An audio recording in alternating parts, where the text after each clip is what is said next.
Gold, trusted gold buyers. మీరు తాకట్టు పెట్టిన బంగారాన్ని విడిపించి ఈ రోజు ఉన్న మార్కెట్ ధరకు కొనబడను.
ఏదో ఒక రోజు మీ వాడు అమ్మాయితో మీ ముందుకు వచ్చి నిలబడతాడు. ఈవిడే మా ఆవిడ అని మీ నెత్తి మీద ఒక పిడుగులాంటి బాంబేస్తాడు.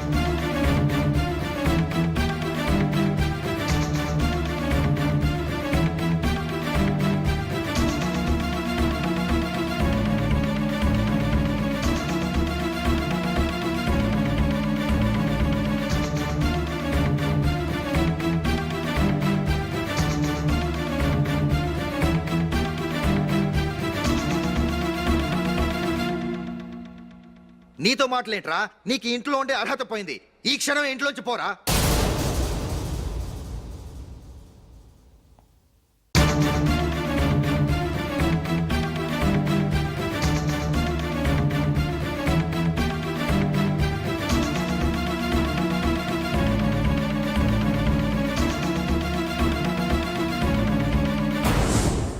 వెళదామా? మేమెక్కడికి?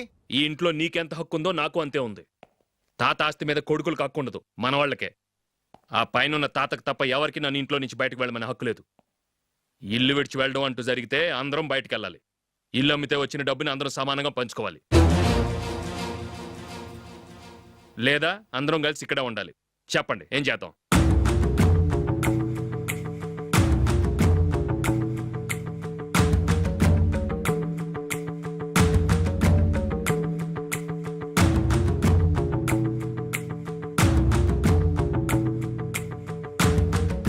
ఇక్కడే ఏడవమను. రాజులీ,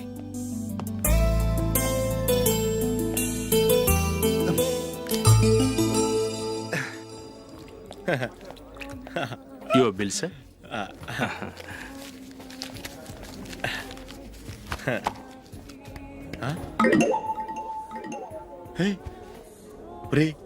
దొరికేసేవరా? పరిస్థితి మర్చిపోయాను. అయ్య బాబాయ్, దెబ్బైపోయాను రా. నేను కూడా పర్స్ తీసుకురావడం మర్చిపోయాను రా. అవును మరి, నువ్వు తెస్తే అందులో డాలర్స్ గోల్డ్ బిస్కెట్స్ ఉంటాయి. మహా అయితే లాటరీ టికెట్ లాండ్రీ బిల్లు ఉంటాయి, అంతే కదా? ఊరుకురా. 450 రూపాయలు బిల్లు అయింది. ఇప్పుడు ఏం చేయాలి?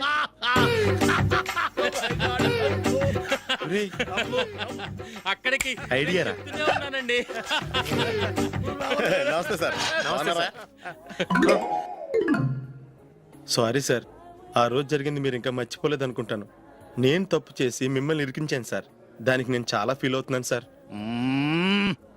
సార్, ఆ రోజు నేను చేసిన తప్పుకి శిక్షగా ఈ రోజు మీ బిల్ నేను పే చేస్తాను సార్. నా బిల్లు పే చేయడానికి నువ్వెవడివి? అమ్మో, నీతో మాట్లాడితేనే డేంజర్. ఏంటి సార్ ఇది? తప్పులు చేయడం మానవ సహజం. తప్పు ఒప్పుకున్నప్పుడు మనసుని ఏ మనిషి అయినా క్షమించాలి సార్. నన్ను క్షమించండి సార్.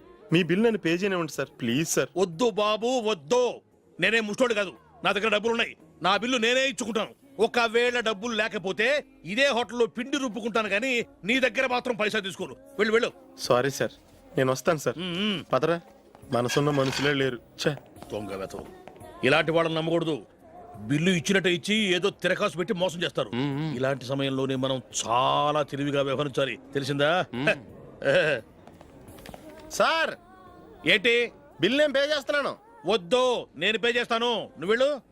ఓకే, బిల్ ఆయన ఇస్తారంటండి. ఓకే, వస్తానండి.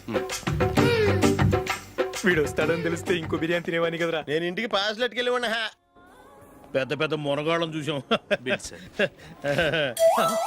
ఏంటే ఇది 2 ఫ్రూట్ సలాడ్లు తిన్నాము, 500 రూపాయలు బిల్లా? మీ బిల్లు 50 రూపీసే సార్. ఆ. పక్క టేబుల్ బిల్లు కూడా మీరే ఇస్తున్నారు కదా, రెండు కలిపి 500 రూపీస్.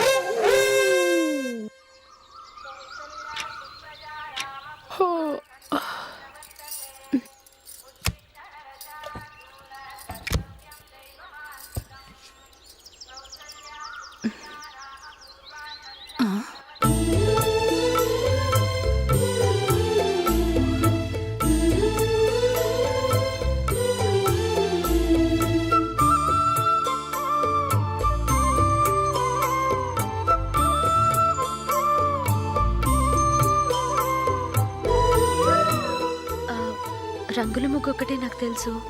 మీరెలా వేస్తారో నేర్పిస్తే రేపటి నుంచి అదే వేస్తాను.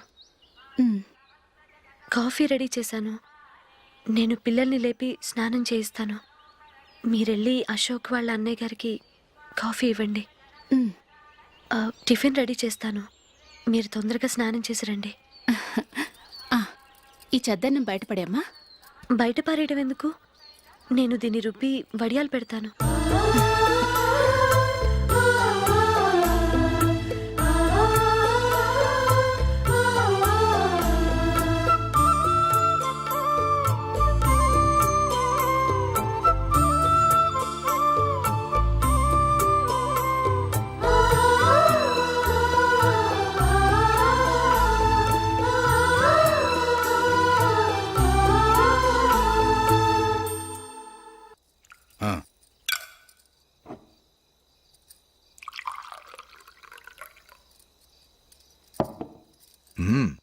ఈ రోజు వంటలు కాస్త బాగున్నట్టున్నాయి.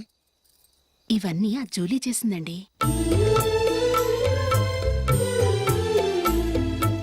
ఒరే పెద్దోడా, రోజు మనం చద్దనాన్ని వేస్ట్ గా బయట పారేసేవాళ్ళం కదా, ఆ పిల్ల దాన్ని రుబ్బి పిండొడియాలు పెట్టింది. మమ్మీ, ఇది అర్థం కావట్లేదు, కొంచెం చెప్పువా. నేనేమన్నా ఖాళీగా ఉన్నానా? వడ్డిస్తున్నాను కదా, తర్వాత రా. ఏది ఆ ఒడియాలు ఎలా ఇవ్వు.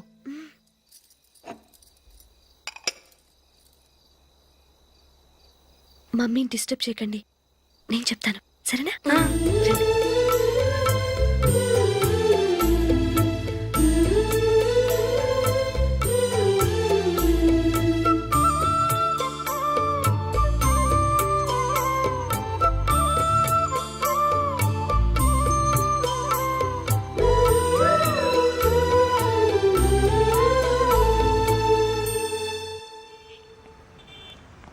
ఎందుకు జూలీ మీ నాన్నగారు ఇన్సూరెన్స్ డబ్బుతో ఈ కెమెరా కొనడం? క్రికెట్ టీంలో సెలెక్ట్ అయ్యే వరకు నీకిదే ఉద్యోగం. టీంలో సెలెక్ట్ అయ్యాక లక్షలు లక్షలు సంపాదిస్తావు కదా, అప్పుడు నా డబ్బులు నాకు ఇచ్చే. ఓకే? ఓకే. స్కూల్కి టైం అయింది, వస్తాను. బాయ్. రండ్రా.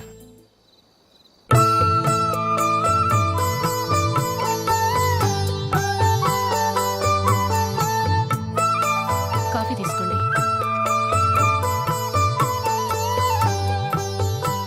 కాదు, నేను చెప్పిందే కరెక్ట్. నేను చెప్పిందే కరెక్ట్. మీ ఇద్దరు కాదు, నేను చెప్పిందే కరెక్ట్.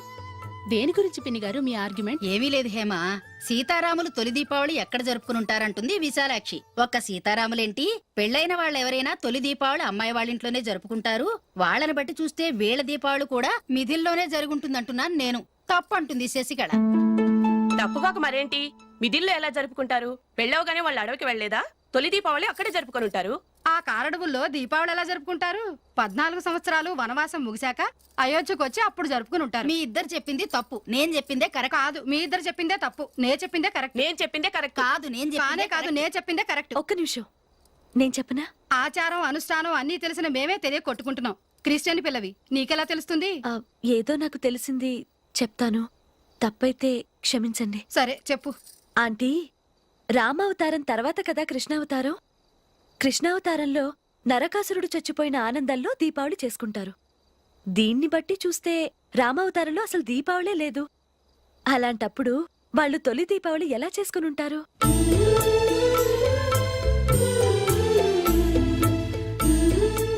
పర్వాలేదే. ఓ క్రిస్టియన్ అమ్మాయి అయ్యుండి మా పండగల గురించి బాగా తెలుసుకున్నావే.